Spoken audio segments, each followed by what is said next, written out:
Kita akan simak informasi terpopuler di situs cnbcindonesia.com yang menjadi sorotan pasar keuangan dalam Hot News. Kita ke informasi yang pertama. Ukraina melancarkan serangan besar-besaran ke Rusia minggu waktu setempat. Dalam laporan Kementerian Pertahanan Rusia, setidaknya 109 drone telah ditembakkan Kiev dalam sehari ke beberapa wilayah, termasuk perbatasan kedua negara. Sebanyak 45 drone dicegat di wilayah Bryansk yang berbatasan dengan Ukraina dan Belarus. Sementara 26 drone dihancurkan di selatan di wilayah Belgorod, Rusia. Adapun 18 drone juga ditembakkan di wilayah Tambov, sekitar 400 km dari perbatasan Ukraina. 5 dicegat di wilayah Kursk, tempat pasukan Ukraina melancarkan serangan darat sejak Agustus dan menguasai beberapa ratus kilometer persegi wilayah Rusia. Dalam update lainnya dilaporkan pula bagaimana drone jatuh dan terbakar di kota Voronezh, Rusia Barat. Dilaporkan itu orang terluka akibat kejadian ini. Kiev mengatakan serangan tersebut merupakan respons terhadap pemboman Rusia di wilayah Ukraina.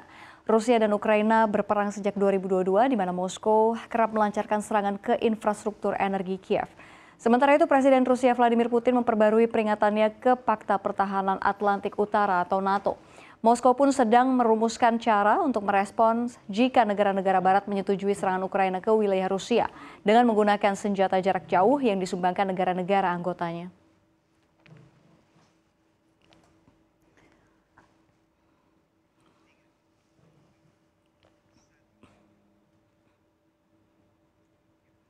Tanda perubahan iklim akibat kiamat pemanasan global sudah ada di mana-mana. Perilaku hewan yang berubah drastis menjadi salah satu sinyal kondisi bumi tidak baik-baik saja. Salah satu tanda tersebut yakni munculnya paus pembunuh atau orca di lepas pantai Afrika Selatan. Mamalia raksasa tersebut diketahui gencar memburu dan membantai ikan hiu putih raksasa. Para peneliti menilai perilaku aneh orca adalah bukti dari adanya gangguan pada ekosistem laut, salah satunya akibat permasalahan kiamat perubahan iklim. Ia menjelaskan bahwa aktivitas manusia seperti perubahan iklim dan industri penangkapan ikan membuat ekosistem laut terganggu. Dalam sebuah makalah yang diterbitkan di African Journal of Marine Science, merinci peristiwa pembantaian hiu putih oleh orca yang terjadi pada Juni 2023 di lepas pantai Afrika Selatan. Tim peneliti menyaksikan seekor paus pembunuh jantan yang dinamakan sebagai starboard mendekati hiu putih. Kemudian paus tersebut mencengkeram sirip dada kiri dan mendorong hiu tersebut beberapa kali sebelum akhirnya mengoyak isi perutnya. Perilaku yang ditunjukkan oleh starboard bertentangan dengan perilaku berburu orca yang biasanya selalu berkelompok.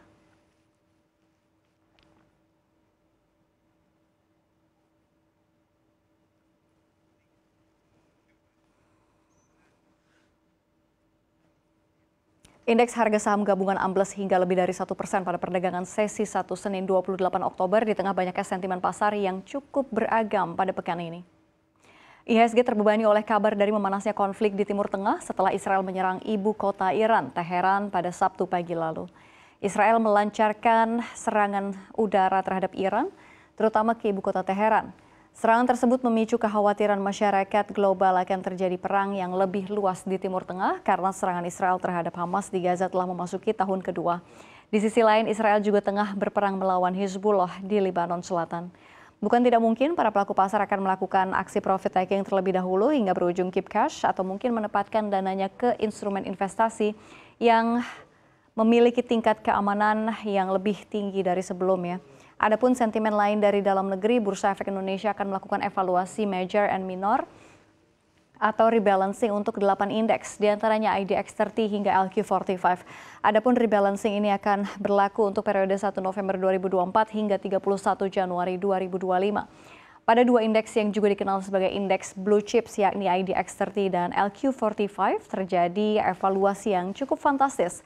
Pengumuman rebalancing dua indeks blue chip ini berpotensi mempengaruhi pergerakan IHSG terutama di akhir perdagangan hari ini.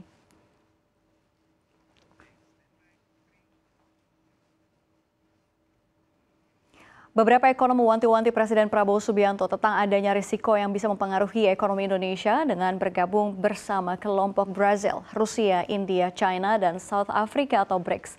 Salah satu ekonom yang menyampaikan potensi risiko ini ialah Direktur Eksekutif Center of Economic and Law Studies atau Celios Bima Yudhistira. Ia menitik beratkan pada makin besarnya risiko ketergantungan ekonomi Indonesia dengan China.